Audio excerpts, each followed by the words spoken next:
నా ఒపీనియన్ ప్రకారం అమరావతి అనేది ఒక long term goal, lavish mission, ఒక దీర్ఘకాలిక ప్రాజెక్ట్. ఇట్లా చిటికలో అయిపోయేది అయితే కాదు. అమరావతి అనేది చాలా చాలా ఓపిక పట్టాలి, సహనంతో వేచి చూడాలి. నెక్స్ట్, వైఎస్ జగన్ ప్రపోజ్ చేసిన మచిలీపట్నం విజయవాడ గుంటూరు కారిడార్.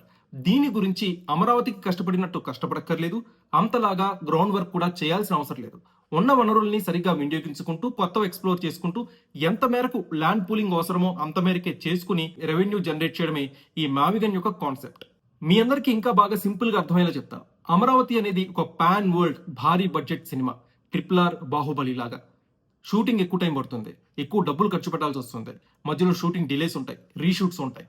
కానీ వన్స్ రిలీజ్ అయిన తర్వాత, ఎన్నో కష్టాలు పడి రిలీజ్ చేసిన తర్వాత గ్లోబల్ రీచ్ ఉంటుంది, అవార్డ్స్ వస్తాయి, రివార్డ్స్ వస్తాయి, రిటర్న్ ఆఫ్ ఇన్వెస్ట్మెంట్ కూడా గట్టిగా ఉంటుంది, హెవీగా ఉంటుంది, హెవీ ప్రాఫిట్స్ వస్తాయి. కానీ ఇక్కడ గమనించాల్సిన విషయం ఏంటి, ఆ సినిమా తీయడానికి పట్టిన సమయం, ఆ లాంగ్ డ్యూరేషన్, ఎంతో ఓర్పు సహనం ఉంటే తప్పితే ఇది సాధ్యం కాదు. కమింగ్ టు మావిగన్, ఇది ఒక medium budget regional movie.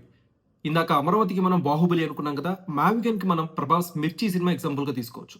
Debut film makers ఎక్కువగా డబ్బులు ఖర్చు పెట్టరు, ఉన్న బడ్జెట్ లోనే ఉన్న డబ్బులతోనే ప్రాజెక్ట్ ని ఫినిష్ చేస్తూ ఉంటారు, సినిమాని రిలీజ్ చేసి హిట్ కొట్టేస్తూ ఉంటారు.